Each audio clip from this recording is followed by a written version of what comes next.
Hola. Bueno, buenas tardes a todas y todos. Gracias por estar presentes. Desde el Centro de Estudio de Igualdad Argentina le damos la bienvenida. Y bueno, en primer lugar queremos comentarles que la verdad que nos entusiasma mucho esta iniciativa del Poder Ejecutivo a través de la Secretaría de Hábitat, de la Secretaría de Estado de Hábitat de la provincia, porque esta ley, la verdad que, bueno, de por sí la ley y los contenidos, muchos de ellos son temas que hemos trabajado mucho desde hace mucho tiempo, tanto del Centro de Estudio como de los equipos técnicos del Partido Socialista. Y bueno, nos parece importante generar este tipo de debate, porque es importante que participen todos los actores que intervienen en la construcción de la ciudad, un debate que permita entender que muchos ganan y nadie pierde, porque nos permite construir ciudades más igualitarias, más justas y más sostenibles. El problema de nuestras ciudades en general no ha sido la falta de planificación, sino muchas veces hasta un exceso de planificación, pero esta planificación siempre se ha planteado como muy excluyente y ha dejado afuera a grandes sectores de la sociedad que no alcanzan, no tienen plata para cumplir con esa planificación. Esta ley es importante, no es una ley de ordenamiento, no le dice a los municipios qué tienen que hacer en sus territorios, cuáles son los indicadores que tienen que poner, hacia dónde tienen que crecer. Y además es un proyecto que tiene como principios rectores muy importantes la función social de la propiedad, el derecho a la ciudad y la participación en la gestión. El derecho a la ciudad planteado como un nuevo concepto de derecho-deber, o sea que genera no solamente derechos sino también obligaciones para los propietarios. Y también plantea instrumentos fiscales novedosos como el impuesto inmobiliario adicional, el gravamen al suelo vacante, la contribución por valorización, que también es un tema que hace mucho que venimos trabajando. Todo esto en una provincia que tiene un 89% de su población viviendo en ciudades y comunas. La mayoría de ellas pequeñas, 312 son comunas que tienen 10.000 habitantes o menos y que en general se encuentran muy desamparadas. Entonces creemos que esta ley es importante porque les otorga un paraguas para que puedan formular políticas más igualitarias de suelo y de vivienda. Y lo que nos parece más importante conceptualmente de esta ley es que plantea un nuevo rol como redistribuidor para el Estado y para el urbanismo, que es una necesidad actual. Bueno, en primer lugar lo vamos a dejar a Gustavo Leone, que nos haga la presentación de la ley. Gustavo Leone es licenciado en Economía, egresado de la Universidad Nacional de Rosario. Tiene estudios de captación de plusvalías urbanas en el Lincoln Institute of Plan Policy de Boston y otras en normas de contrataciones con organismos internacionales de la Universidad Nacional de General Sarmiento. Es docente de la Universidad Nacional de Rosario. Fue coordinador del Programa de Naciones Unidas para el Desarrollo del Banco Interamericano de Desarrollo, PNUD-BID, para la construcción de importantes obras de infraestructura. En 2003 fue convocado para hacerse cargo de la Dirección General de Habilitaciones de Rosario. También fue presidente del Ente de Transporte de Rosario y luego secretario de Servicios Públicos y Medio Ambiente. Desde 2011 es secretario de Estado del Hábitat de la provincia de Santa Fe.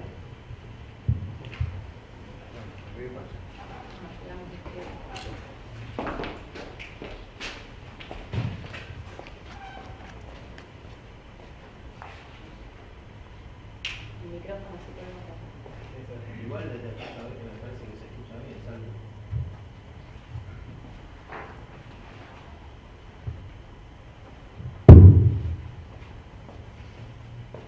Bueno.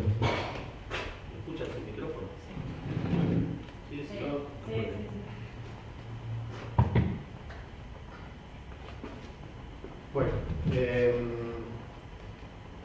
Perdona los que van a escuchar esto por décima vez, pero no es nada que picotear. Hay algunas personas que ya me vienen escuchando de otros lugares que hemos ido charlando del tema, así que cualquier cosa les va a servir para conocer y preguntar, repreguntar. Antes de hablarles de la ley de suelo y contarles un poco cuáles son los elementos que la conforman, plantearles un poquito el diagnóstico de situación que nosotros estamos visualizando, todo lo que tiene que ver con el acceso al hábitat y a la vivienda en la provincia de Santa Fe. Como bien decía Marcela, la provincia es una provincia muy extensa que tiene muchas comunas y localidades muy pequeñitas y una gran concentración de población en dos principales ciudades. Si bien las cabeceras de las regiones que ha definido el plan estratégico son 5, hay una gran concentración de población viviendo en ciudades, fundamentalmente en las más grandes, que son Rosario y Santa Fe, después Reconquista, Venado y Rafaela. Y en todos los casos hay, bueno, realidades muy parecidas, digamos, salvando las distancias con aquellas localidades muy pequeñitas del interior. Tenemos situaciones de población viviendo en condiciones de precariedad. En las grandes ciudades esto es cada vez más visible, con niveles de infraestructura y de servicios totalmente inadecuados, con condiciones de hacinamiento, o sea, situaciones fundamentalmente de pobreza importantes, grandes bolsones localizados en distintas localizaciones de las ciudades, una población con problemas de acceso a tierra urbanizada y a vivienda propia, pero que tiene capacidad de pago, población de ingresos medios sobre todo, que uno, digamos, a diario convive y charla con ellos, niveles de ingresos de, digamos, hasta 10.000, 12.000 pesos que hoy no encuentran una salida al acceso a la tierra ni a la vivienda porque están descalzados los valores de los salarios respecto de los valores inmobiliarios y están encontrando en la periferia de las ciudades, en lugares que muchas veces les falta infraestructura y servicios, alguna salida, alguna solución, digamos, a su problema habitacional, comprando lotes más baratos pero sin infraestructura, y entonces se genera todo un proceso de expulsión a la periferia de una parte importante de la población. Y hay otra parte de la población con una capacidad de ahorro y de acumulación importante, que hoy en el sistema argentino, digamos, la restricción en relación al tema dólar y otro tipo de inversiones hacen que, como siempre ha sido, digamos, la inversión en ladrillo sea tal vez la más segura, la de menor riesgo, y en ese marco entonces acumulan valor en términos de bienes inmobiliarios. Se verifica también en las grandes ciudades un proceso de crecimiento desequilibrado, digamos, esto es la contradicción que marca la foto que se produce en distintas ciudades del país, pero lógicamente también la vemos en nuestra provincia. Crece la densificación, aumentan los sectores de alta gama y al mismo tiempo, incluso en las mismas cercanías, digamos, de esos sectores hay conviviendo situaciones de asentamiento irregular o de asentamiento informal. En términos generales, salvo los municipios que tienen una mayor trayectoria en materia de planificación urbana, que vienen haciendo ya escuelas hace un tiempo, al suelo no lo perciben como un recurso estratégico, se percibe como, digamos, algo más. Y muchas veces cuando hay planificación, porque hay muchos lugares en los cuales, tal vez por falta de conocimiento técnico, por falta de equipos o por dimensión o tamaño, no hay planes, no hay planificación.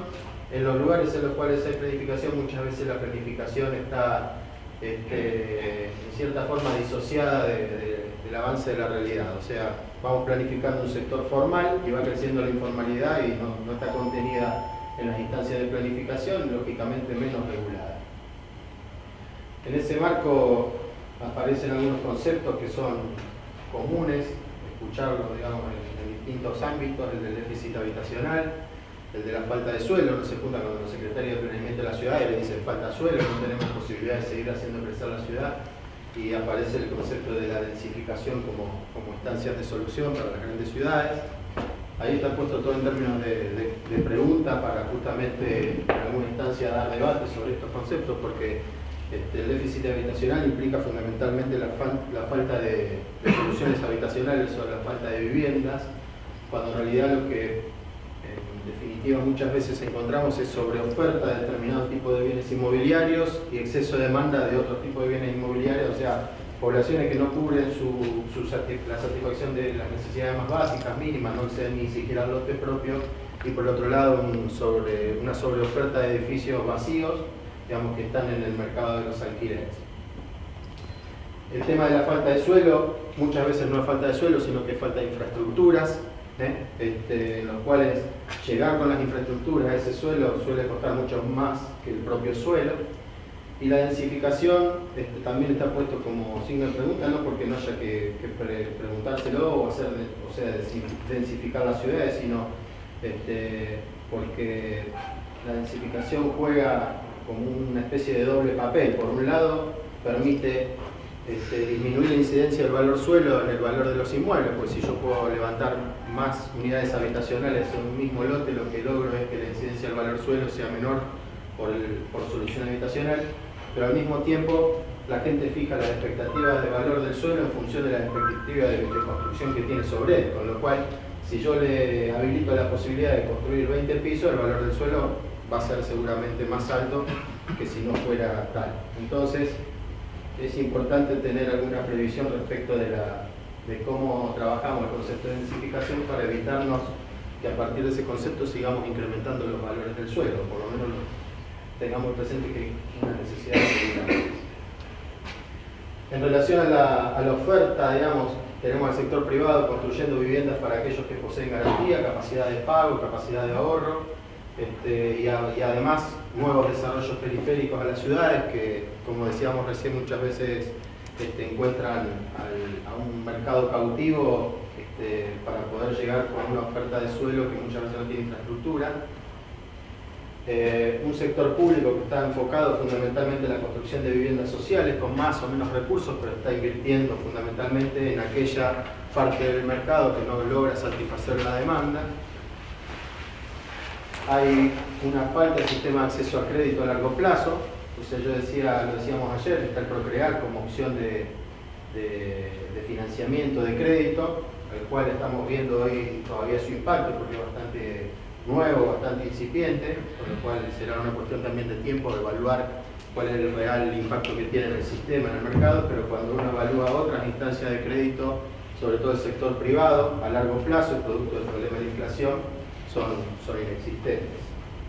Bueno, el mercado de alquileres en crecimiento, con una oferta importante de bienes inmuebles de alto valor y con un problema con el sistema de garantía fundamentalmente, y urbanizadores informales que lotean y comercializan. Esta es una realidad que ocurre sobre todo en las grandes ciudades, también está ocurriendo en las periferias de las grandes ciudades, con procesos de urbanización, digamos, espontáneos, muchas veces generados por urbanizadores, muchas veces generados por los propios vecinos que viven en condiciones de hacinamiento, tienen algún problema lógicamente de acceso a suelo y a infraestructura, generan sus propias urbanizaciones para poder resolver la posibilidad de la vivienda propia. Esto lo vamos a saltar porque no tiene sentido esto ahora. Y con base en este diagnóstico nosotros venimos trabajando en algunas herramientas desde la Secretaría de Hábitat. Saben que la Secretaría de Hábitat es una secretaría nueva, bastante nueva, bueno, la creó Antonio Bonfatti cuando asumió en diciembre del 2011 y nos planteó, digamos, algunos ejes de trabajo que estaban contenidos en las herramientas de gestión que venimos aplicando. Fundamentalmente, tratar de generar mayor flexibilidad de soluciones habitacionales, o sea, dejar de trabajar con el concepto tradicional del Estado otorgando vivienda llave en mano para los sectores más vulnerables y empezar a pensar en otras soluciones habitacionales que sean más flexibles y que le permitan al Estado adaptarse un poco más a la demanda que hoy existe. En ese marco, lógicamente trabajar con instituciones intermedias, con sindicatos, con distintos tipos de organizaciones y hacer eje fundamental en el tema del suelo, ¿sí? El gobernador nos ha planteado que los programas que tenemos que trabajar tienen que hacer eje fundamentalmente en encontrar la manera en la cual la población pueda llegar a contar con su lote propio, acercar la oferta de suelo en términos de valor y en términos de disponibilidad, en cantidad también, a los precios, digamos, a los salarios que hoy tiene la población, fundamentalmente del sector más vulnerable, pero también del nivel de ingreso medio, que es la que hoy no está encontrando solución. En ese marco tenemos varios programas, habrán escuchado seguramente Mi Tierra, Mi Casa y otros tantas que venimos trabajando, que no nos vamos a meter en detalle ahora en eso. Y apuntamos a trabajar esta ley de suelo. ¿Qué es la ley de suelo? La ley de suelo es fundamentalmente un conjunto de herramientas, de instrumentos, un marco normativo que lo que hace es actuar como nivelador, o sea, plantea desde el gobierno provincial, en base a ciertos principios, en base a ciertos instrumentos, un conjunto de herramientas que le permitan a todos los municipios de la provincia aplicar herramientas urbanísticas, fiscales, que tienen que ver con la gestión del suelo fundamentalmente y las soluciones habitacionales, que sean comunes en todo el territorio provincial. Esto no implica desconocer, digamos, no implica no valorar, digamos, la potestad que tienen los municipios en términos de planificación urbana, de generación de sus propios instrumentos normativos y urbanísticos, pero sí generar de alguna manera una serie de principios rectores, una serie de instrumentos que sean comunes a todos para evitar justamente lo que surgía ayer, digamos, en una de las charlas que teníamos, esto de que haya distintas normativas de aplicación en distintos municipios y que se generen una suerte de, yo le dije paraíso inmobiliario, pero vos le dijiste de otro modo, pero generar esta diferenciación, digamos, en términos de lo que ocurre en los municipios que vienen con muchas exigencias en términos de sus planes urbanos y de su normativa urbanística y aquellos que no tienen nada, o porque no conocen o porque no quieren tenerlo. ¿A qué apunta esta ley? Bueno, fundamentalmente apunta a limitar la tenencia especulativa de suelo urbano, ampliar la oferta de soluciones habitacionales, entendiendo que si el Estado provincial, municipal, comunal no empieza a pensar en términos más flexibles y ampliar esa oferta, estamos muy lejos de poder garantizar el derecho constitucional a la vivienda digna y al hábitat digno, porque tenemos más de 130.000 familias anotadas en lista de espera esperando una vivienda y el Estado está produciendo en el mejor de los casos 5.000, con lo cual estamos años luz. Incorporar otros instrumentos que alienten la redistribución de recursos, esto es poder, a través de algunos instrumentos que se incorporan aquí, pensar de que el problema de resolver las situaciones de los asentamientos irregulares en las ciudades está directamente relacionado con la posibilidad de captar parte de los recursos de los sectores que están acumulando en términos inmobiliarios y que no tiene lógica, digamos, que las secretarías de planeamiento sean las encargadas de llevar adelante la habilitación de nuevos emprendimientos urbanísticos, de nuevos loteos y de nuevas torres, por ejemplo, y que haya un área del gobierno que sea vivienda o que sea desarrollo social que esté encargada de resolver el problema de los asentamientos irregulares en forma totalmente disociada, digamos, sino que tiene que haber de algún modo un grado de complementariedad, porque una cosa depende de la otra. Entonces, la ley promueve incorporar instrumentos que admitan la redistribución de un lugar para llevar al otro, digamos, y por resolver una cosa en términos de la otra. Bueno, y también promueve la integración social urbana de los asentamientos irregulares en las ciudades que estamos con esta problemática. Los principios rectores que tiene la ley, en primer lugar, refieren al derecho de propiedad y plantean algunos deberes que tienen los propietarios del suelo, fundamentalmente a dedicarlo a usos compatibles con el ordenamiento urbano, a mantenerlo cercado, cuidado, en buen estado de uso y conservación, a preservarlo de la degradación y de la ocupación, a urbanizarlo o edificar con base a las normas y a los plazos previstos por las normas vigentes.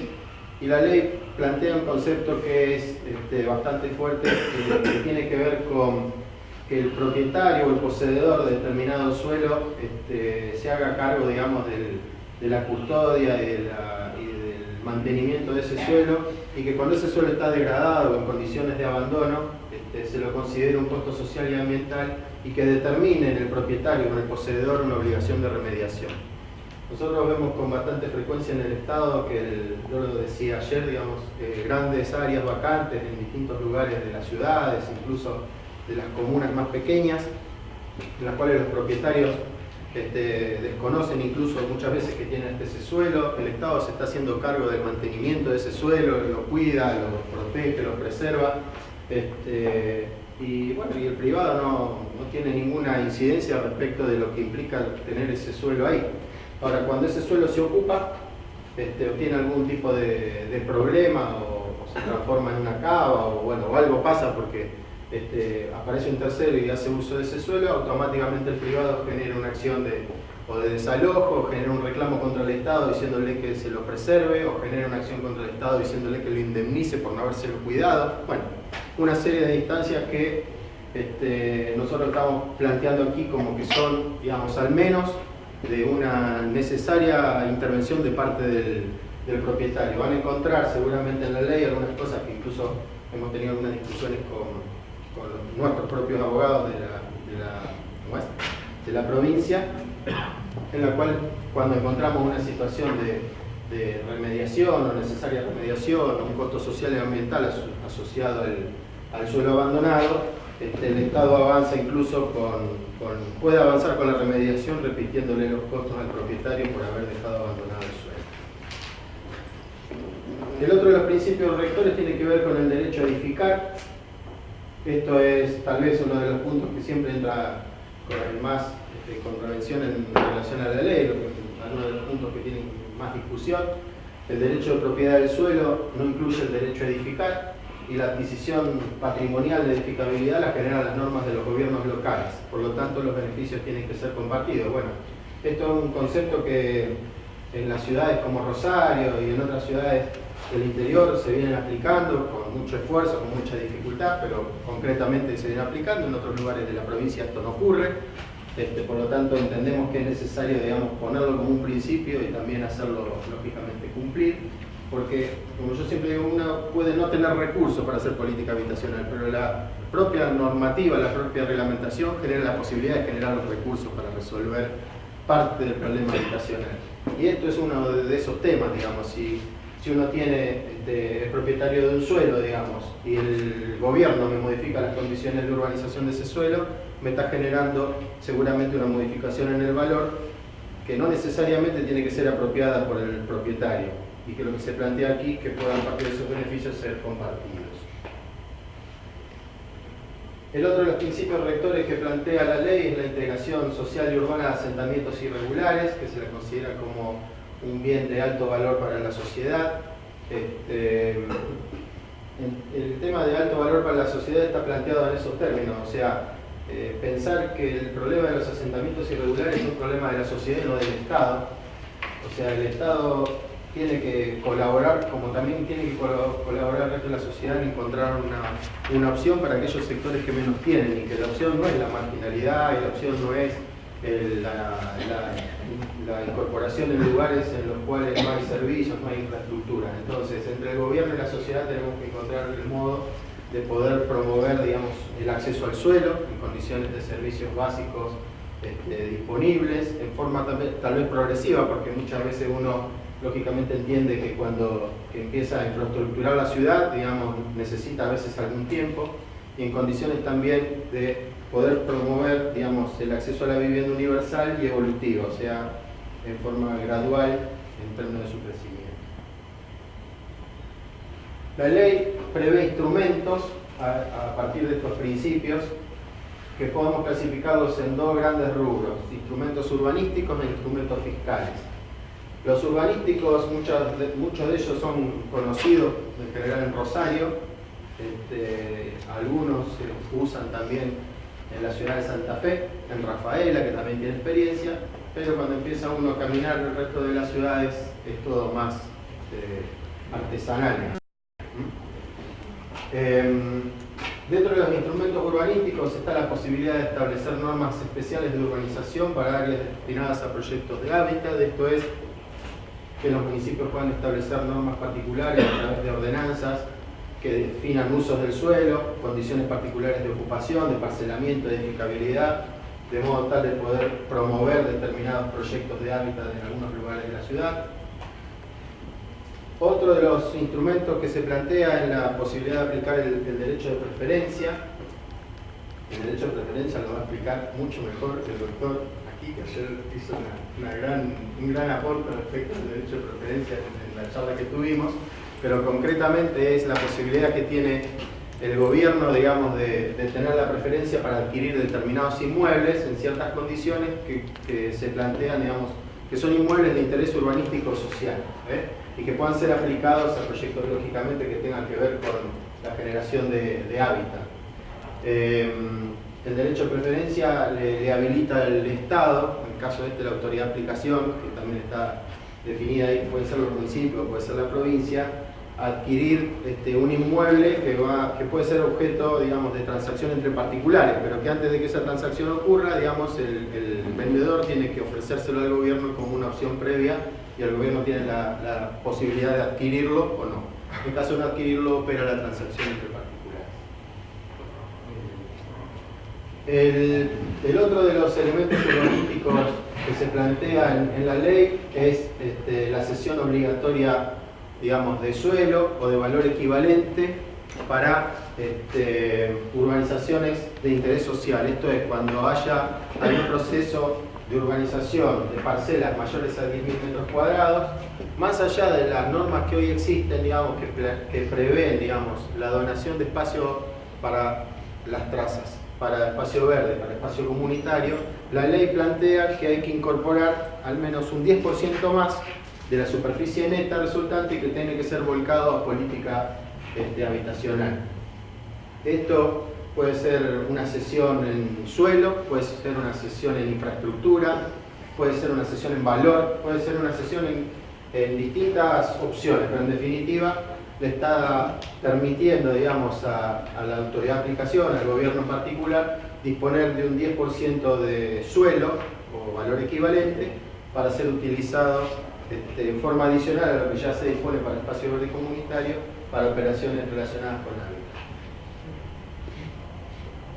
El otro de los instrumentos que prevé la ley es la utilización obligatoria de suelo vacante cuando sea identificado como de interés social o de interés urbanístico. Esto es cuando se identifica una fracción, una mayor área que está como, a lo mejor como un intersticio urbano, o que está en algún lugar en el cual la ciudad prevé que puede ser un lugar, digamos, de interés justamente para el desarrollo de la ciudad y que está en condiciones de guarda, o que está en condiciones de espera, o que está ahí engordando, digamos, su valor.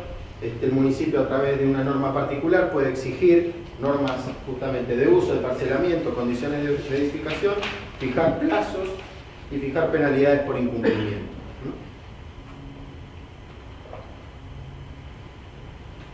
La ley también genera algunos instrumentos urbanísticos de gestión asociada entre el sector público y el sector privado. Da algunas definiciones y genera el consorcio urbanístico, el convenio urbanístico, algunos otros instrumentos que se están utilizando en la legislación, creo que colombiana fundamentalmente, que es el de los mecanismos de compensación de tierras, bueno, distintas herramientas que algunas de las cuales ya se usan en las ciudades más grandes, otras están enunciadas ahí como para poder luego reglamentarlas y ponerlas a operar, pero fundamentalmente son mecanismos de gestión asociada entre el sector público y el privado, en el cual alguno pone o suelo o infraestructura o viceversa, de modo tal de poder llevar adelante proyectos de gestión de suelo, proyectos de gestión de soluciones habitacionales o lo que fuera en relación al tema de hábitat, siempre con la posibilidad de participar de un modo más articulado y modo más complementario entre los esfuerzos del sector público y del sector privado.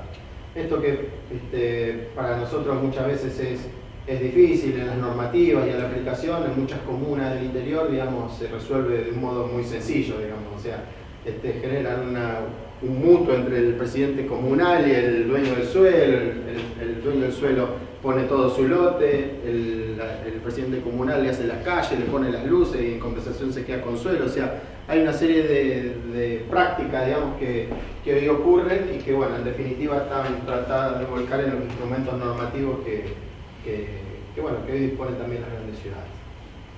Se crea un registro provincial de asentamientos irregulares. En general los asentamientos irregulares son grandes manchas en los catastros, son como agujeros negros. Bueno, la idea es generar un registro que nos permita identificarlos, que nos permita justamente avanzar en un proceso no solo de identificación, sino de poder planificar políticas y acciones que nos permitan avanzar en la regularización dominial y en la llegada de servicios y de infraestructuras que muchas veces estos lugares, estos asentamientos hoy carecen, y también en la generación de normas particulares a partir de zonas especiales de promoción social del hábitat que nos permitan resguardar permanencia, promover urbanizaciones y mejorar calidad habitacional y regularización dominial, fundamentalmente de los asentamientos. La ley prevé algunos instrumentos fiscales también. Conceptualmente, los instrumentos apuntan a gravar con una mayor carga tributaria la mayor acumulación de valor inmobiliario. En ese sentido, se genera un incremento de impuesto inmobiliario sobre los inmuebles destinados a vivienda o a uso comercial que cumplan con determinadas características de antigüedad, o sea, de una antigüedad menor a 1980, de calidad de construcción, o sea, que estén entre la categoría 1 y la 5 para el sistema de catastro, y que sean de superficie superior a los 300 metros cuadrados si fueran plantas bajas o propiedad individual, y si fueran pH más de 200 metros cuadrados. Se grava con más impuesto también a los titulares que tienen más de 5 inmuebles, y se grava también en forma diferencial a las áreas vacantes de más de 3.000 metros cuadrados con un incremento del 100% y de más de 5.000 metros cuadrados con un incremento del 200%. La ley también prevé un incremento del impuesto a los sellos para todas las transacciones que se generen por valor a título oneroso de más de 1 millón de pesos. Y prevé la creación de la contribución de valorización. La contribución de valorización es un tributo que aplica a los incrementos del valor del suelo que se genera en producto de acciones que no tengan que ver con el esfuerzo o inversión del propio propietario, sino que devengan de modificaciones en decisiones de ordenamiento territorial o en inversiones públicas. La contribución de valorización tiene algunos hechos generadores, fundamentalmente los cambios de clasificación de las áreas territoriales, que son cambios de rural o suburbano o urbano, las modificaciones en los usos del suelo, las autorizaciones de mayor aprovechamiento edificatorio y la ejecución de obras públicas que beneficien o que incrementen el valor del suelo y que no hayan sido recuperadas por instrumentos como la contribución de mejoras. Lo normal en los municipios y en las comunas es utilizar la herramienta de la contribución de mejora, que se usa simplemente distribuyendo el costo de la obra o un porcentaje del costo de la obra entre los frentistas, a lo sumo incidencia un poco más lejana de los frentistas, pero se replica en ese esquema. El concepto de contribución de valorización es poder identificar justamente las variaciones que se producen, aun cuando tenga dificultades, y lo que implica en términos de la necesidad de contar con valores de precio antes y después, justamente de qué pasa con el valor del suelo cuando no solo hacemos obras públicas, que es uno de los elementos, digamos, sino aparte generamos otras instancias de modificación normativa que le permitan al propietario tener un incremento de su valor. En relación a la contribución de valorización, se plantea que no puede ser inferior al 10% del plusvalor inmobiliario que se genere. Esto es un valor de mínima. A partir de ahí, si el municipio quiere, puede incorporar un valor diferencial. Se exige al momento del otorgamiento de los permisos o al momento de las transferencias de dominio, y se aplica necesariamente a política de hábitat o política habitacional, pudiendo ser pagada en dinero en efectivo, en cesión de parte del inmueble que sea afectado por el gravamen, en cesión de otros inmuebles de interés urbano o social para el Estado, o a través de compensación con obras de infraestructura, siempre previo un acuerdo con la autoridad de aplicación. El último de los instrumentos que genera la ley es la conformación de un banco de suelo, un banco de tierras, que es la identificación de todas las tierras de la provincia que estén ociosas, digamos, que puedan ser de uso reconvertible, urbanizables o urbanas. Incorpora primeramente a todos los terrenos del Estado provincial y posteriormente también permite incorporar suelo de origen comunal o de origen municipal que puedan ser donados con cargo de política habitacional.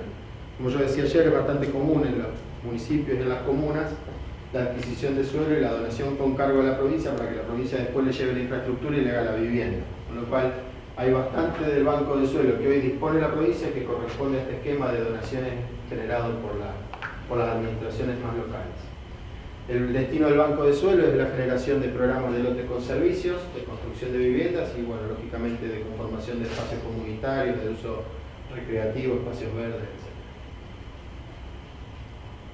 Bueno, y para finalizar rápidamente, los sectores que participan en la discusión de la ley, que los venimos, digamos, escuchando en distintas instancias de trabajo y de reunión, los profesionales que tienen que ver con la construcción, los profesionales que tienen que ver con el sector inmobiliario, los agrimensores, los escribanos, los arquitectos, lógicamente que las organizaciones sociales también, digamos, relacionadas con el tema del hábitat, las instituciones académicas y finalmente el gobierno comunal o el gobierno local, que muchas veces tiene instrumentos de estas características, los tiene disponibles, pero que a veces están planteando la necesidad de tener un paraguas protector en una norma provincial que unifique, que genere principios básicos, a partir de los cuales poder después luego aplicar su propia normativa local. Cualquier cosa.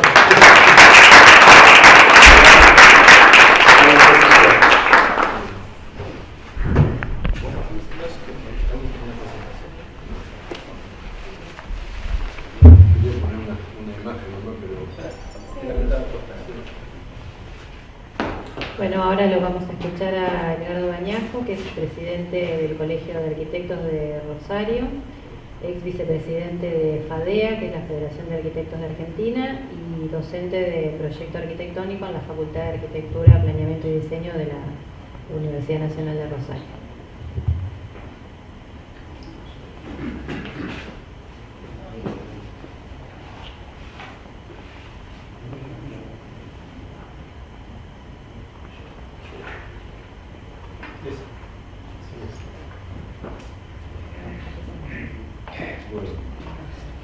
Ahí viene la pantalla. Ahí viene. Ahí viene. Ahí está. Si vos querías mostrar algo más de No. ahí vuelve. Quería que quedara fija, pero bueno. Las máquinas no hacen lo que uno quiere. ¿Sí? La máquina hace lo que quiere. Ahí. Ahí está. Ahí. Bueno, en realidad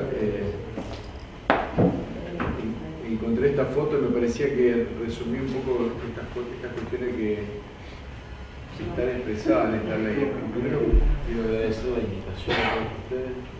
Me parece que no es una cuestión formal, sino que me parece un tema muy importante para la provincia que empecemos a discutir este tema. Es una vieja deuda que tiene el Estado con la ciudad, el tema del problema de la tierra y el problema del acceso a la vivienda.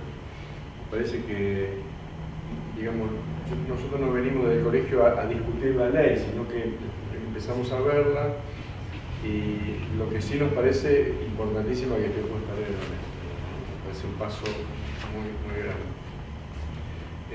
El tema del acceso a la vivienda se está transformando en los sectores populares como un tema cada vez más lejano. Imagínense que una vivienda en la periferia de Rosario, digamos, Roldán, por decir algo, vale $20.000. Y ese valor en la última periferia fija el precio de toda la gama de vivienda hasta el centro de la ciudad. O sea que esa última vivienda va a fijar el precio de toda la tierra. O sea que a medida que va aumentando el precio en la periferia, cada vez se va volviendo en la ciudad de Rosario, por ejemplo, el acceso a la vivienda más imposible para los sectores del trabajo, digamos, ¿no? Entonces, nos parece que el Estado intervenga en estas cuestiones, nos parece un tema de los arquitectos y el colegio vital, digamos, ¿no? En realidad, como yo sabía que Leone la ley la manejaba así, yo no voy a hablar de la ley, sino que voy a hablar de algunas cuestiones que están planteadas en la ley. Si hubiera que poner un título, me parece que estaría el derecho a la ciudad, el derecho a la tierra, el derecho a la vivienda y el derecho a la arquitectura.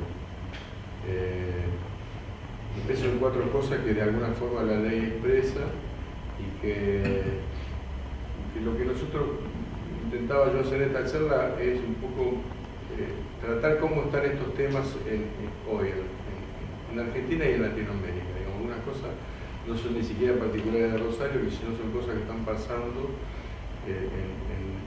en las ciudades, en la arquitectura, en el urbanismo, en toda Latinoamérica. Y a la vez nosotros ya empezamos a reconocer a Latinoamérica con cierto orgullo que tiene algunas particularidades que nos caracterizan, digamos, y bueno, tener cierta identidad también nos hace bien, digamos, ¿no? Entonces, cuando nosotros hablamos de lo latinoamericano empezamos a tomar cierta jerarquía, digamos, en el sentido de valorizarlo, ¿no? Nosotros ahora estamos en el colegio organizando la Bienal de Arquitectura Iberoamericana, y una cuestión que está planteada arriba de la mesa con los españoles, que son los dueños de la Bienal, es este tema de la identidad de Latinoamérica. Un poco para empezar, me parece que lo de la ley tiene una cosa, esto de los consejos de hábitat, y a mí lo veía como me parece bien empezar por el tema regional, digamos, cuando uno aprecia estos problemas. Y a mí me gustaba como consejo de planificación, digamos, más que de hábitat, la palabra. Pero nosotros, a partir de la década del 90, en toda América Latina se impregnó una idea de urbanismo y de desarrollo de ciudades, que se llamó el modelo de Barcelona, digamos, que era que las ciudades, independientemente de los estados provinciales y nacionales, trataban de cortarse solo en el territorio y conseguir gestión propia de desarrollo, digamos, ¿no? Esas políticas, afortunadamente, hoy se han demostrado como inadecuadas, ¿no? Y estamos construyendo la ciudadanía, el Estado, la clase política, nuevas formas de abordar el problema. Nosotros entendemos que el problema, el abordaje del problema regional es más de complementación y de solidaridad entre ciudades, digamos, ¿no? Me parece que la gran estrategia de desarrollo está en que la clase política, digo, los presidentes de comunas, los intendentes, entienden que le va a ir mejor si van juntos que por separado, independientemente del color político que esté planteado en ese gobierno, ¿no?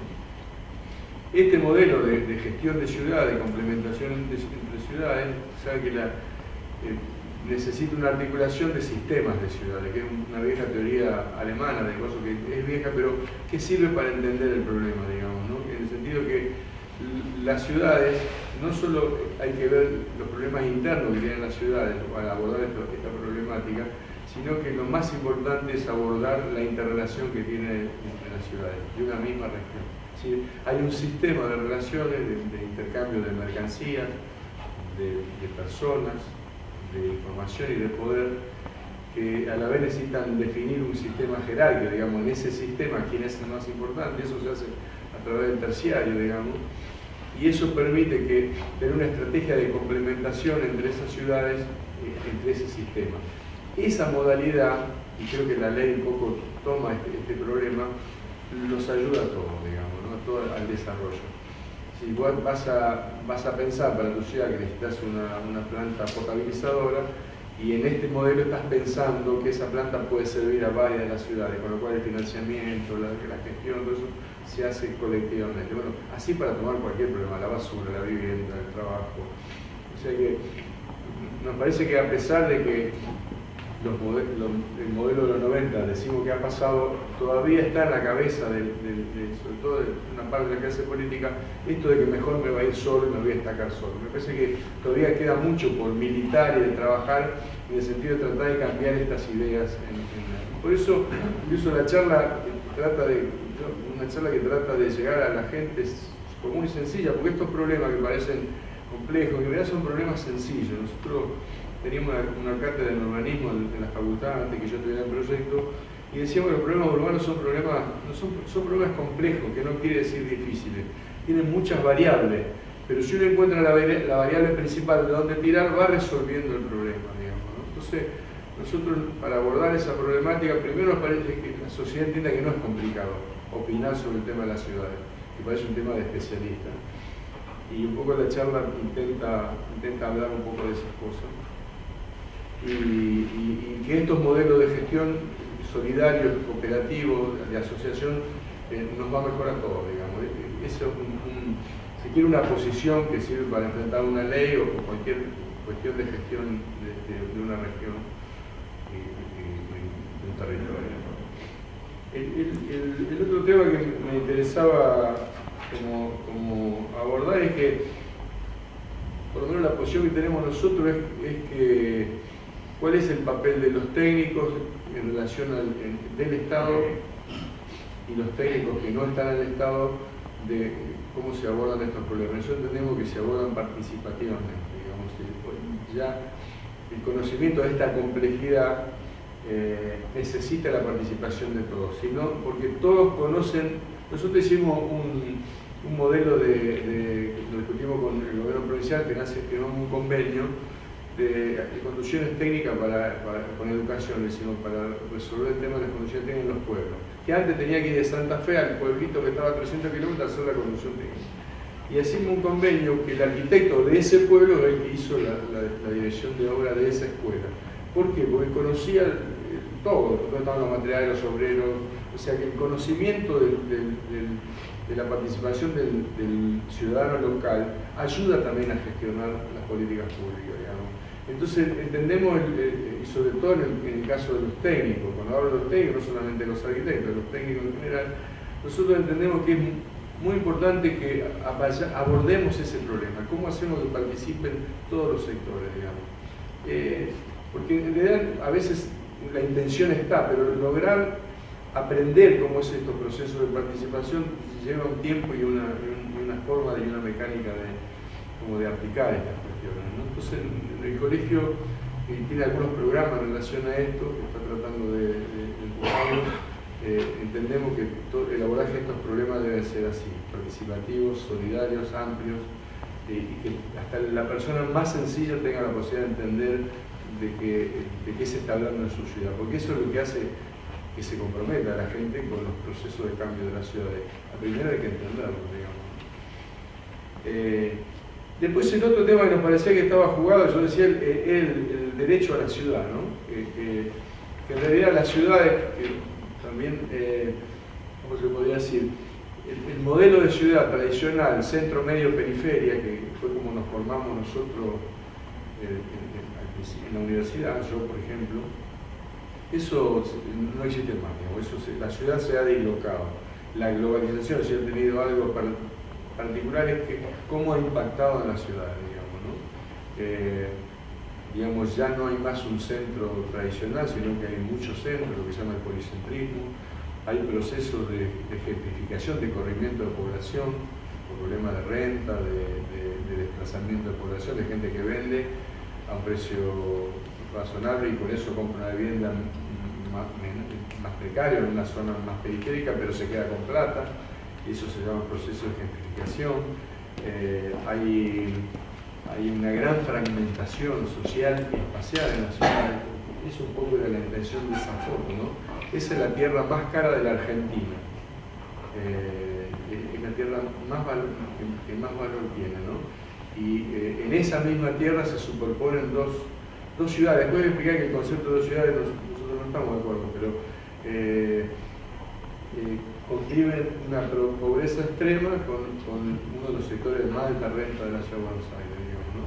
Y están superpuestos. Es un fenómeno que se está repitiendo en toda América Latina y es cada vez más amplio y cada vez tiene una complejidad y la necesidad de un abordaje importante. Creo que de alguna forma esta ley empieza a acercarse a esta problemática, ¿no? Entonces decíamos que conviven en esta ciudad, incluso lo que se ve, atraso y modernidad, digamos, ¿no? Áreas estables, invertidas, cargadas de memoria como monumento, conviven con áreas casi líquidas, ¿no? O sea que como son esas partes de la ciudad, yo la otra vez venía por Avenida Francia y se ha generado lo que era antes una villa, por suerte ahora eso del área, pero es casi reconocible el tejido, es todo igual, digamos, ¿no? Casi líquida ese pedazo de la ciudad. Digamos, y bueno, eso es lo que convive, ¿no? Una ciudad invertida con altos estándares y una ciudad desinvertida. Y cuando digo invertida y desinvertida, en este caso, por ejemplo, esta parte de la ciudad tiene buen transporte, buena infraestructura, o sea que la gente de la Villa 31, de alguna forma, por estar en ese lugar, a pesar de un sector de baja renta, tiene algunos accesos a la ciudad que no tienen otros sectores de la periferia. Y lo otro que está pasando es que hay pobreza y riqueza en la periferia y pobreza y riqueza en el centro. O sea, hay este fenómeno. Sectores de alta renta que antes buscaban los centros, ahora van a la periferia, y esto genera toda la complejidad que de alguna forma la ley aborda, y viceversa. Miles de personas entran a los centros de la ciudad todos los días a juntar basura, a cartonear, qué sé yo, y gente que vive en casas ocupadas, casas tomadas en los centros de la ciudad. O sea que esa ciudad que nosotros imaginamos en la década del 50, 60, 70, no existe más, digamos, por lo cual se necesitan nuevos abordajes, nuevas políticas, nuevos pensamientos, digamos, de esta cuestión de la ciudad. Y lo que me quería referir es esto que algunos cientistas abordan el tema como que son dos ciudades. Y nosotros no estamos de acuerdo con eso, porque la ciudad es una. O sea, tiene ese problema, pero la unidad de análisis científico es la ciudad. No es que hay dos ciudades, en una ciudad existen esos dos problemas, esas dos contradicciones y esas dos complejidades. Entonces nos parece que hay que tomar la ciudad como una unidad de análisis, con esas dos contradicciones. Son dos formas diferentes de abordar la problemática, porque uno focaliza en un problema de la pobreza, por ejemplo, y deja de tomar el conjunto. Y vos podés resolver el problema de la pobreza, pero si no lo tomás como el derecho de la ciudad, que es el transporte, la basura, la luz, el agua, la vereda, la calle.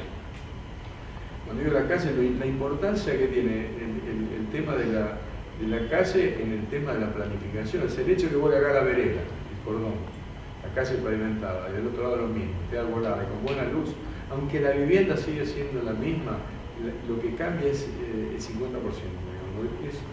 Después me voy a referir un poco a eso, pero digamos, el abordaje en este sentido hay que ser bastante creativo y pensarlo de otra forma, estos abordajes, ¿no? Sobre todo en nuestras ciudades y en nuestros países que son de economías escasas, de bajos presupuestos, como los arquitectos que trabajamos en la Argentina. En general, la mayoría de los clientes son de bajo presupuesto. Los clientes vienen y dicen, quiero una casa, pero tiene que ser barata, arquitecto, porque en general la lógica de trabajo en la Argentina y de abordar esta problemática es como, digo yo, la latinoamericana, digamos, con esta forma de ser y de nuestras economías inestables, a veces en un tiempo, pero después se estabilizan. O sea que nosotros nos hemos acostumbrado como a trabajar en esos contextos, digamos, ¿no? Bueno, y el otro tema que me parece que bueno, un poco ya acercándonos al objeto de la ley, es el tema de la tierra, de la renta del suelo. En general, esto que también parece un tema muy complejo, en realidad no deja de ser bastante fácil de explicar, en el sentido que digamos, hay dos formas de suelo, el suelo urbano y el suelo rural, bueno, todos saben, pero digamos, sin embargo, tienen lo que vale, el valor de la renta rural está dado por condiciones internas del terreno, es la fertilidad y la distancia del mercado, digamos, ¿no? Mientras que el urbano es totalmente al revés, digamos, el valor de la tierra está dado por lo que está afuera, no por lo que está dentro de la tierra. Nosotros jugábamos con los alumnos en la cátedra, que hacemos como juego, y dice, bueno, vendeme, le damos un territorio para operar, y decía, bueno, tenés que venderlo. Entonces venía y decía, bueno, vendo este terreno, pero ¿qué tiene? ¿Por qué lo vendí? Está pavimentado, tiene teléfono, está enfrente de la bolsa de comercio, tiene un comercio impresionante, pero si eso no es tuyo, ¿por qué lo querés vender? Porque no es del terreno. Entonces, ahí trabajamos un tema que creo que es muy bueno del estructuralismo francés. A mí no me gusta mucho el estructuralismo, pero es del Lefebvre, lo llamaba falsa conciencia. Porque a pesar de que estaba esa situación y vos sabías que te vendían de afuera, de la tierra, vos comprabas igual, porque necesitabas esa tierra, porque a la vez lo que tiene la tierra que es única en el universo, ese terreno que vos querés es el único que existe en el universo, ese. Con lo cual le da una condición de una renta particular eso, ¿no? Si no hay otro. Entonces, el tema este de la renta conviene desmitificar algunas cosas, como por ejemplo que la tierra, a diferencia de cualquier mercancía, no tiene trabajo humano. Todas las mercancías, el valor de las mercancías están dadas por el trabajo humano que tiene encima. Esta corbata tiene un montón de trabajo humano, digamos, y es lo que le da el valor. El único elemento que define el valor de la mercancía es el trabajo, digamos, ¿no? La tierra no tiene trabajo humano, estaba antes que el hombre, sin embargo tiene valor. O sea, una mercancía falsa, digamos, decir, no cumple las leyes de la economía política, digamos, ¿no? Porque no la produjo nadie, no tiene trabajo humano. Con lo cual parece ¿dónde va este tipo? Dice, pero es interesante cuando abordás estos problemas a partir de algunas concepciones que no se dicen, ¿no? Como esto de que no era de nadie, estaba antes que el hombre, ahora tiene dueño, pero no era de nadie, digamos. En el sentido que para abordar esto del carácter público de la renta del suelo, cómo amortiguar esos problemas, conviene también que la gente sencilla y común sepa estas cosas, digamos, ¿no? Que el tema de la tierra no es un tema tabú y que hay algunas cosas que son muy sencillas de entender, ¿no? Bueno, por último, con respecto a esto de la tierra, es el tema que ahora afortunadamente se está poniendo en los ámbitos de la arquitectura y del urbanismo, que es el tema de las plusvalías urbanas, ¿no? En el sentido de esto, de que hemos aprendido que una persona que viene y va a ocupar el capital social de toda la sociedad y va a hacer una inversión en un terreno, todo ese capital social lo recibe gratuitamente, que no es justo que ese personaje reciba semejantes atributos de toda la sociedad y no le devuelva nada a la sociedad. La palabra plusvalor es un término que quiere decir trabajo ajeno no pagado, ese es el origen de la palabra. En este caso sería ciudad ajena no pagada, una cosa así, digamos, ¿no? Entonces también es bastante sencillo entender esto, digamos, no es una plusvalía, compensaciones, pero es bastante sencillo que la gente entienda que es legítimo. Tanto la gente como el que viene a hacer una inversión en una parte de la ciudad, digamos, ¿no? Son cosas como que acercan la distancia entre lo técnico y lo cotidiano, digamos, ¿no? Eso con respecto al tema de la tierra. Y el otro tema que nos interesaba hablar un poco el tema de el derecho a la arquitectura, digamos. Y en esto también algo del derecho a la ciudad, ¿no? Había un amigo Benetti, que es de acá Rosario, que fue decano de la Universidad de Río de Janeiro, que se exilió allá, es arquitecto, y él dice sabiamente dice que en términos de operaciones urbanas, dice, a veces tenés que llevar ciudad, o sea, los atributos que tiene la ciudad, a un lugar donde la vivienda está muy deteriorada y con eso da un salto en calidad importante. O viceversa, llevar vivienda donde hay ciudad, digamos. Y son dos operaciones que te clarifican bastante cómo intervenir, digamos, ¿no? Si a veces estás pensando tengo que reformar un área muy grande, tiene 5.000 viviendas, y a lo mejor no tenés que abordar el programa de ese tipo, sino que esto de llevar ciudad. Y cuando digo ciudad, no estoy hablando que hago una ciudad es ciudad, digamos, que no es una casa que tiene un espacio público en la esquina. Los atributos de la ciudad son todos, el transporte, la vivienda, el espacio público, que no es la plaza. El espacio público principal de la ciudad es la calle, no la plaza. O sea que el transporte, la relación entre la escala de la calle, la escala del barrio y la escala de la ciudad. Si eso no está en línea, si que funciona todo en línea y todo el mundo accede a esos niveles, la ciudad no es equitativa, no es sustentable, digamos. Entonces ese es otro tema que cuando operamos sobre las ciudades tenemos que poner en valor. Bueno, siempre es mejor hacer algo que no hacer nada, pero digo, ¿cómo estoy en relación a esos parámetros de intervención? ¿Cómo estoy? ¿Estoy en una situación óptima? Que no es óptima es lo que se puede, pero ¿cómo estoy jugando en relación a eso? No, me falta esto, no tengo transporte, entonces hice este barrio nuevo, pero el transporte es malísimo, o la basura. Entonces, el derecho de la ciudad es eso, a los grandes atributos que tiene esa cosa maravillosa que creó el hombre, que es la ciudad, que es un artefacto todo pensado y creado por el hombre, digamos, es el artefacto más importante que ha creado la humanidad, digamos, la ciudad. Entonces, y después el otro, el tema del derecho a la arquitectura. ¿Qué queremos decir con esto? En general, en política de vivienda, la política que ha habido es de reducción de estándares. Entonces, ¿cuál es la política? Dormitorio chico, casas chicas, viviendas chicas, reducción de tecnología, vamos a utilizar tecnología, reducción de materiales, vamos a utilizar materiales baratos, así podemos hacer más casas. Y en general lo que se ha visto es que esa política que tiene 50 años ha fracasado. O sea, hoy estamos pensando en demoler viviendas, que todavía podrían haber durado 50 años más si pensás algunos modelos de vivienda que se consolidaron, se prestigiaron y están. Entonces, este tema, esa lógica hay que cambiarla. ¿Sí? El tema de reducción de estándares, sobre todo estándares de proyecto, nosotros los arquitectos, eso de que cuanto más chico mejor o más barato es totalmente inadecuado, digamos, ¿no? Es decir, un proyecto bien resuelto que ahorra pasillos, por ejemplo, son metros cuadrados que se pueden incorporar a la vivienda, digamos. Entonces, este tema de la reducción de estándares de proyecto, los arquitectos tenemos que dar un gran debate en relación a estos temas, como también los estándares tecnológicos, de materiales.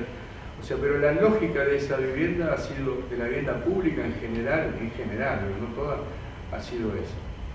Después hay ejemplos maravillosos de vivienda pública en Argentina que hay que copiarlos, seguirlos. Nosotros siempre vamos a Buenos Aires a ver un barrio que se llama Santa Elena de Betarvide, que es fabuloso. Y tiene 60 años, digamos, el barrio. Entonces, y el otro tema que me parece que los arquitectos nosotros tenemos que ajustar en lo que está en la esfera pública y en la esfera privada es el tema de que han cambiado la forma de habitar. Ya no se habita más como allá la familia tradicional, mamá, papá y los nenes, en los barrios populares no existe más. Hay mamás que no tienen papá, hay chicos que no tienen papá y tienen mamá o dos mamás o dos papás. O sea que la familia tradicional para la cual está pensado la vivienda, no existe más eso. La gente trabaja en la casa ahora, tanto en las capas medias, los sectores de alta renta, como los sectores pobres. La gente, los cartoneros, procesan la basura de su casa y a veces se niegan a cooperativizar y juntarse, no sé por qué razón, pero entonces tienen que tener un lugar para procesar y si no lo tienen usan una pieza o el patio.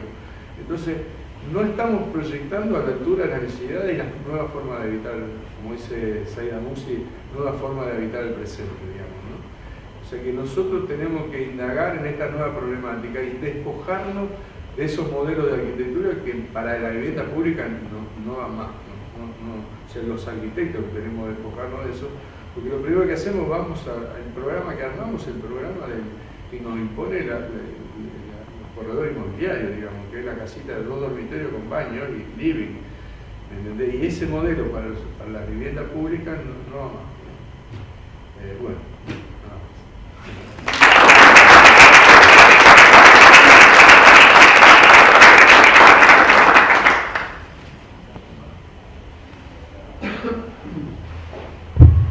Bueno, y ahora para terminar, lo vamos a dejar a Daniel Soria.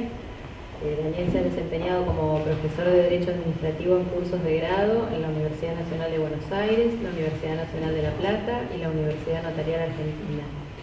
En posgrado lo ha hecho como profesor titular y profesor invitado de Derecho Urbanístico en el Máster en Derecho Administrativo de la Universidad Austral, en la especialización en Derecho Administrativo Económico de la UCA y en la especialización en Planificación Urbana Territorial de la Facultad de Arquitectura, Planeamiento y Diseño de la UNR. Ha dictado cursos avanzados sobre regulación urbanística organizados por el Programa de Naciones Unidas para el Medio Ambiente de América Latina y el Caribe y por el Instituto Lincoln. Ha asistido técnicamente en la elaboración de proyectos, planes y normas urbanísticas correspondientes a distintas ciudades del país. Es autor de numerosas publicaciones sobre su especialidad en el campo del derecho administrativo, urbanístico y local, y actualmente se desempeña como vicepresidente de la Corte Suprema de Justicia de la provincia de Buenos Aires. Buenas tardes, casi buenas noches. Muchas gracias por la invitación al Centro de Estudios Igualdad Argentina. Es un placer compartir esta reunión para tratar temas que nos interesan desde hace mucho tiempo, por los cuales las dos exposiciones anteriores de licenciado León y arquitecto Bañato me ahorran buena parte por su claridad y por la coincidencia con los ejes que plantearon, me ahorran buena parte del enfoque conceptual, así que trataré de entrar de lleno a algunos aspectos institucionales, jurídicos. Trataré de no entrar en detalles demasiado técnicos, pero puede llegar a ser inevitable por una deformación profesional. Así que mencionaré algunos puntos que pueden ser de interés a la hora de discutir el proyecto, haciendo una aclaración que hice ayer. Todos estos señalamientos forman parte de una visión exterior al proceso de gestación de la norma. Es decir, toda norma como producto cultural está influida por una serie de factores que lo determinan. No son productos buenos ni malos en sí, sino generados por las circunstancias. Un buen producto para hoy puede ser malo para mañana. Y en esta materia, buen producto es aquel que puede ser implantado y empezar a producir efectos, aquel que sea sancionado por la legislatura y que empiece a aplicarse.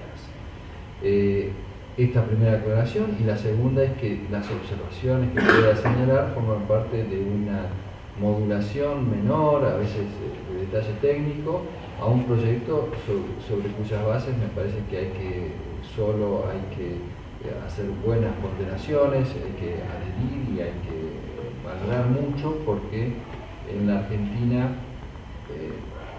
solo una provincia tiene una norma de este tipo, que es la provincia de Buenos Aires, la ley del hábitat, y solo una hasta el 2010 tenía una ley de uso del suelo, que era también en la provincia de Buenos Aires, una ley bastante desactualizada, sancionada en el periodo de la dictadura, en el 1977, pero esto muestra el estado de situación de desregulación, y esta desregulación no era una situación fruto de la naturaleza de las cosas, era producto de un conjunto de factores.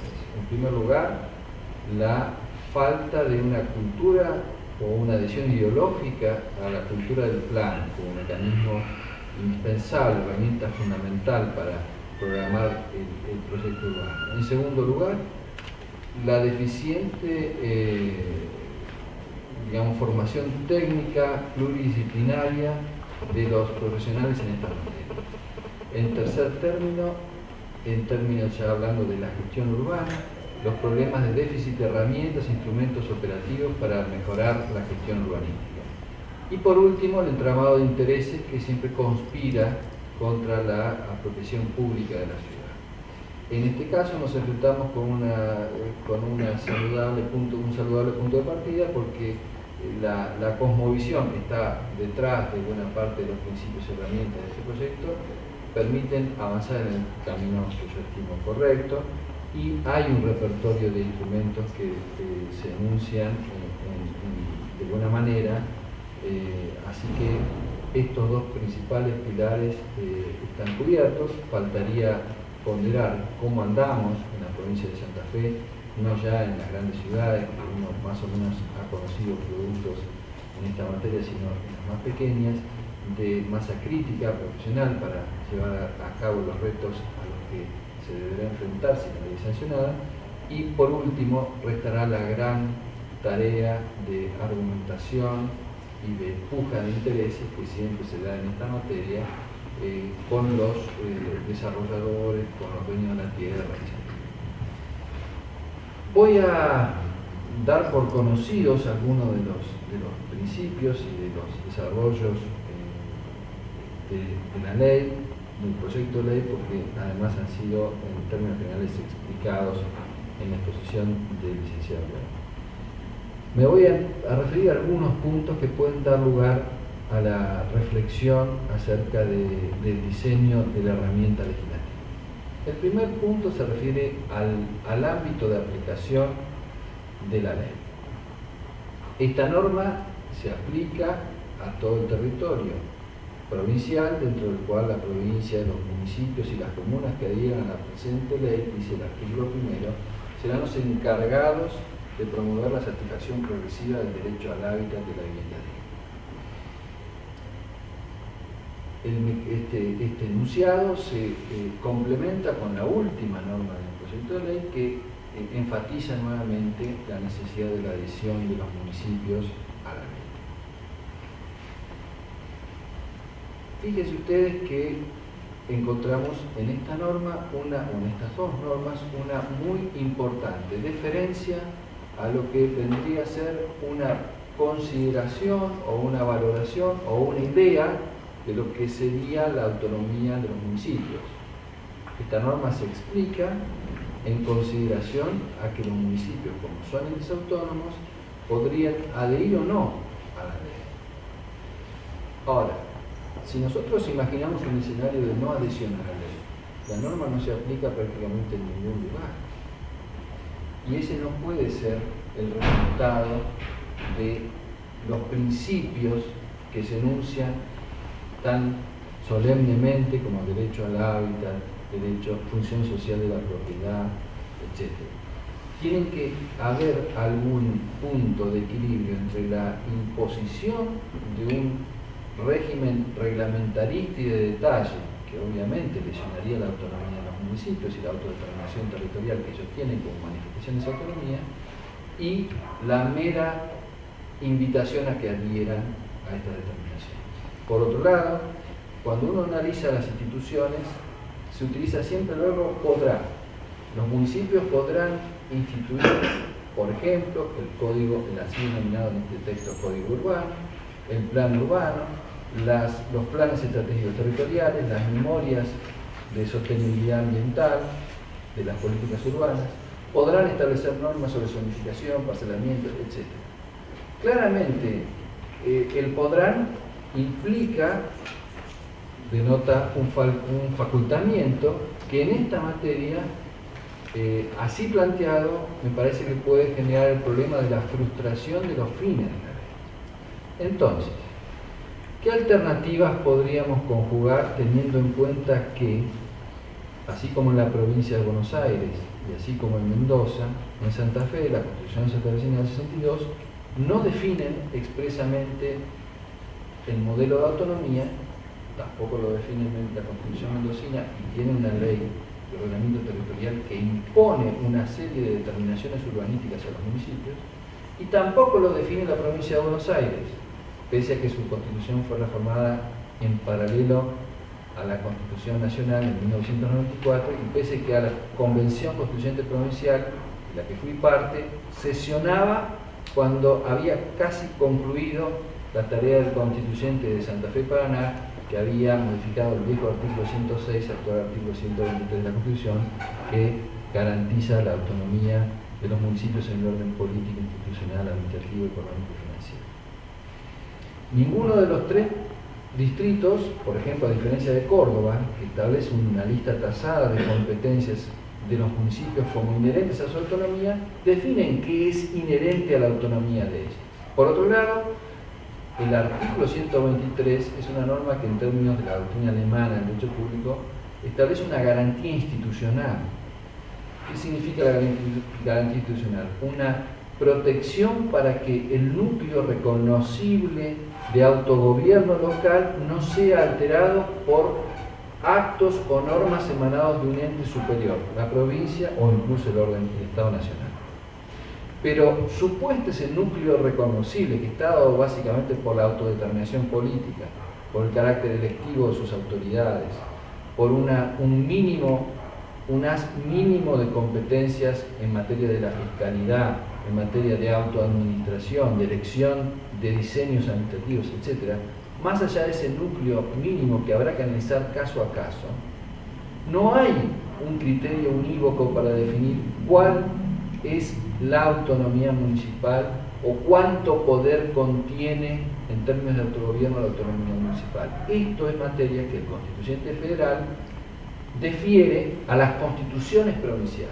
El problema que nos encontramos en Santa Fe, en Mendoza, en la provincia de Buenos Aires, es que las constituciones provinciales no han hecho la tarea de establecer el modelo de el contenido de esa autonomía municipal que sirve en doble fase a los municipios. Por un lado, es lo que pueden actuar per se sin injerencia de ninguna de otra autoridad, y por otro lado les sirve para reaccionar defensivamente frente al intento de invasión a ese núcleo duro, competencial, irreductible, mínimo, indisponible, inabordable por otro ente superior.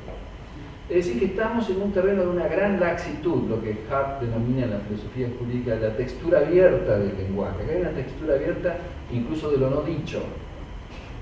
Entonces, frente a eso, el margen de maniobra del legislador local, del legislador provincial, no es tan estrecho. Ahora, si a pesar de que contamos desde el punto de vista de la regulación normativa provincial con un margen de maniobra amplio, con el límite infranqueable de la no invasión en un mínimo de haz de facultades de autodeterminación territorial que los municipios y las comunas gozarán. Si a pesar de eso tenemos una alta consideración al autogobierno local, que creo que es fundamental, porque en una democracia articulada, cuanto más poder local hay, más democracia efectiva existe.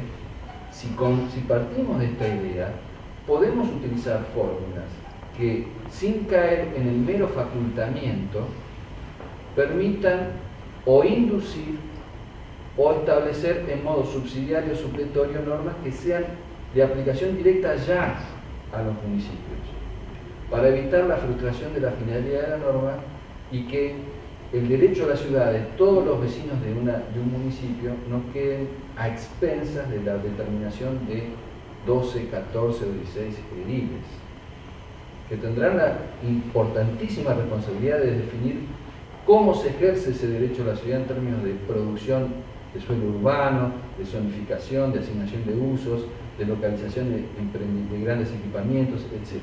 Tendrán esa gran capacidad de autodisposición sobre el territorio, pero no la posibilidad de inutilizar a cero el derecho a la ciudad. Porque este derecho se conjuga o se concretiza en función de la densidad regulatoria que tengan los planes. Sin plan no hay posibilidad de contrastar un mínimo de efectividad del derecho local, obviamente. Planes y acciones operativas anudadas de gestión con el plan. En otros sistemas sobre los cuales se ha inspirado esta legislación y la ley del hábitat de la provincia de Buenos Aires, por ejemplo el Estatuto de la Ciudad, el legislador federal brasileño se encontró con la misma situación. Entonces, ¿qué hizo? Primero fijó una raya poblacional para aquellos municipios que podrían, por un problema de talla, no estar obligados de inmediato a dictar el plan. Los municipios de menos de 20.000 habitantes en Brasil, en aquella oportunidad, se fijaron, no están obligados a aprobar el instrumento que en España se denomina plan general o plan estructural en Italia, o el plan local de urbanismo en Francia, que los brasileños denominan plan director de desarrollo urbano. Es decir, los municipios de menos de 20.000 habitantes, como principio, hay algunas excepciones que vamos a ver, no tienen esa obligación, pero sí tienen otras obligaciones de fijar lo que en términos del urbanismo clásico, entonces sería una delimitación preliminar real, es una norma urbanística preventiva, y la zonificación según usos, y el modo como se aplicarán los instrumentos allí previstos, derecho de compra preferente, transferencia de indicadores, compensaciones urbanísticas, etc. Es decir, los municipios de baja talla tienen esa obligación de implantar un modelo mínimo de salvaguardas y garantías para que tenga un mínimo de efectividad del derecho a la ciudad. Ahora, los municipios de más de 20.000 habitantes deben aprobar su plan de ordenamiento urbano. Los municipios de entre 20.000 hasta 500, los que superen los 500.000 deben agregar al plan de desarrollo simultáneamente un plan de movilidad urbana sustentable, un plan de transporte público, etc. Y por otro lado, los municipios que tengan menos de 20.000 habitantes, pero formen parte de un aglomerado metropolitano, también deben aprobar su plan director, aunque su población sea menor. Les fija la norma plazos máximos para la implantación de estos planes en caso de que nunca hayan contado los municipios con un plan general que, según la norma, debe cubrir todo el territorio. No puede ser un plan sectorizado, sino que tiene que abarcar lo urbano, lo periurbano, suburbano, lo rural, etc. Y por otro lado, se establecen sanciones en los casos en cabeza del prefecto, del intendente, que es el responsable a través de sus oficinas de planificación en elaborar y someter al Consejo Deliberante el plan, sanciones que llegan hasta el enjuiciamiento político, el impeachment del intendente, considerando mal desempeño en el cumplimiento del plazo para planificar. Esta es una metodología que existe, yo no la propongo. Yo no propongo el método de la amenaza de la sanción. Sí propongo otro método. Los municipios que lleguen a cumplir un ciclo de planeamiento podrán tener un coeficiente de indicadores mayor. En segundo lugar, podrán tener un coeficiente de inversión pública provincial superior también para equipamiento social o de vivienda social. Y pueden así pensarse otro tipo de mecanismos. Por otro lado, para que tenga operatividad inmediata el conjunto de instrumentos, creo que la norma debe enunciar herramientas que sean operativas directamente por los municipios como norma subsidiaria. Si, por ejemplo, como norma subsidiaria y de contenidos mínimos, si, por ejemplo, no han dictado la ordenanza que constituye la contribución por valorización, será aplicable una contribución por valorización en el mínimo, en la alícuota mínima establecida en la ley. Luego, de ahí en más, pienso, si no está modificada la reglamentación, así denominada reglamentación urbana de la ciudad de Santa Fe, la fija en 50%, se construyó bien que la base imponible tiene un problema de definición, pero piensen que allí podría haber un estímulo a que el municipio dicte su ordenanza de contribución por valorización a los fines de superar ese 10%.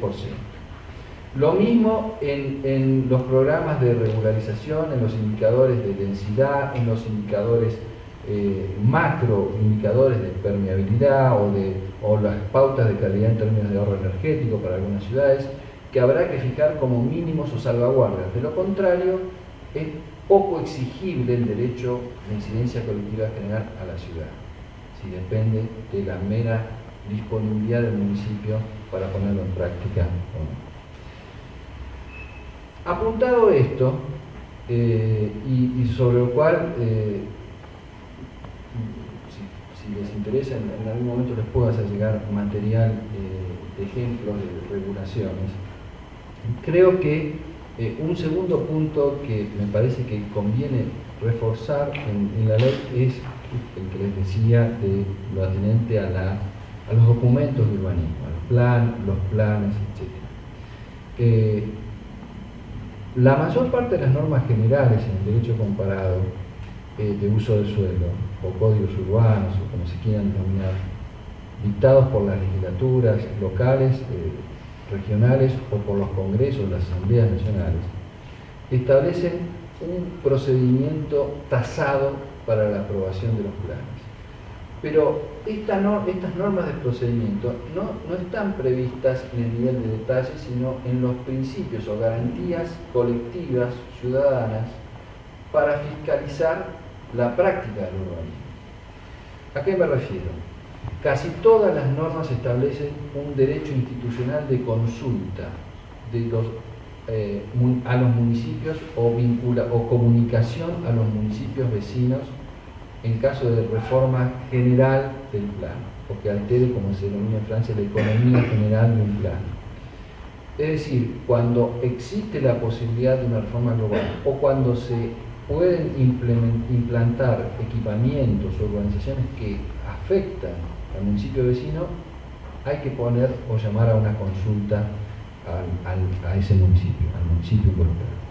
En segundo lugar, municipio, comuna o ente local involucrado. En segundo lugar, los instrumentos de diagnóstico, los planes sectoriales, los proyectos que forman parte del banco de elementos que justifican las determinaciones urbanísticas deben ser objeto de conocimiento o acceso a la información públicos. Es decir, la garantía de participación supone, obviamente, para poder ser ejercida con un mínimo de provecho, el acceso a la información. En este sentido, se establece una información previa de la fase de preparación del plan y un periodo de información posterior a la aprobación o a la primera sanción del plan, que está dado por las audiencias públicas, talleres, documentos en consulta, todas las formas de participación que pueden pensarse. Estas pautas mínimas de publicidad y audiencia colectivas e institucionales son resguardos que no afectan de manera alguna la autonomía de los municipios, porque esta autonomía se jugará en los contenidos concretos del plan, no en los modos de protección del derecho de la ciudadanía a saber cómo se va a disponer el crecimiento de sus ciudades. En tercer lugar, el proyecto de ley enuncia algunos instrumentos nuevos para la cultura jurídica argentina. Uno de ellos es, aquí se lo mencionó y se me mencionó, voy a hacer una referencia un poco más escueta que la de ayer, es el derecho de preferencia urbana, el derecho de preferencia para la compra urbana. Este es un derecho que supone un conjunto de requisitos, no todos los cuales están enunciados en el artículo 27 del proyecto de ley. Algunos sí, son los más importantes. Las causales por las cuales opera. Regularización fundiaria, constitución de suelo para equipamiento social, para la organización de conjuntos o planes de vivienda social, para programas de recuperación urbana, para atención de áreas sensibles en términos ambientales o para la protección del patrimonio cultural. Estos principios más o menos están así mencionados en la primera fuente reguladora de esta materia, que es el Código de Urbanismo francés, que le incorpora desde el principio del siglo pasado, pero que se lo regula enfáticamente en la Ley de Urbanizaciones Diferidas o de Gestión Urbana Diferida del año 67 en Francia, y luego quedó con distintos alcances para las distintas determinaciones de planificación urbana en ese país.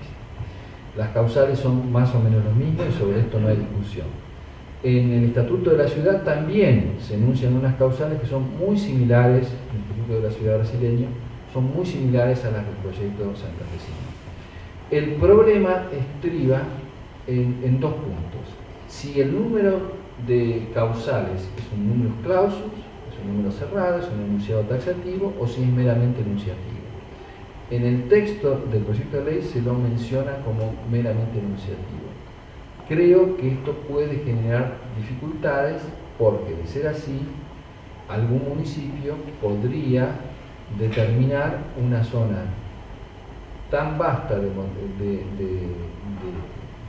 de aplicabilidad de esta restricción, de esta limitación a la capacidad de disponer libremente de la propia propiedad inmobiliaria, como motivos crea que pueden existir por sobre los que enuncia la ley. Podría ser para favorecer necesidades deportivas, para favorecer necesidades de cohesión social, es decir, enunciar motivos muy laxos, muy genéricos. Bueno, esta práctica de la mera enunciación de motivos indeterminados, genéricos, vagos, ha sido objeto de cierto reproche en términos constitucionales, y ayer les mencioné que en el sistema de control de constitucionalidad que existe en Francia, que no es un sistema judicial, no es un sistema a partir de casos, ni es un sistema resuelto o en manos de jueces, sino de un órgano específico que analiza la ley antes de entrar en vigencia y en modo genérico, abstracto, como es el Consejo Constitucional. Bueno, al analizar cómo se aplicaba este instrumento en una legislación específica dictada en un estatuto de un territorio de ultramar, descalificó por indeterminación de los motivos a la incorporación de la figura del derecho virtual de prevención del derecho francés. En el Estatuto de la Ciudad también les cité como ejemplo que en esta misma línea de razonamiento el Poder Ejecutivo Federal había vetado el último inciso de la regulación del derecho de compra preferente porque contenía una cláusula genérica también, decía, y por otras razones de interés social. Es necesario entonces, al parecer, según esta línea de pensamiento, yo no tengo una opinión, digamos, definida sobre esto, simplemente menciono como dato los conflictos que se han suscitado en primer término en relación con esta figura están dados por la vaguedad de las razones expuestas o por la inexistencia de un número clausus para justificar la aplicación de la restricción. El segundo punto que da lugar a conflictos es el de las consecuencias del incumplimiento por parte del propietario, que tiene, si está en el perímetro de determinación de la norma urbanística que establece el derecho de compra preferente, el incumplimiento en ofrecer a la venta, a la transferencia onerosa a favor del ente público, y sumado ese incumplimiento a la transferencia a un tercero, a la concreción con un tercero de la operación de venta, cesión de derechos a título oneroso, cesión de cuota aparte sobre un inmueble o cualquiera fuera la figura que suponga una enajenación onerosa. ¿Cuál es la consecuencia? No hay norma jurídica sin consecuencia jurídica, sino es un mero enunciado, un oral, una declamación de principios, pero si no hay consecuencias jurídicas al incumplimiento o la ejecución de la conducta mental a la norma, no hay norma jurídica.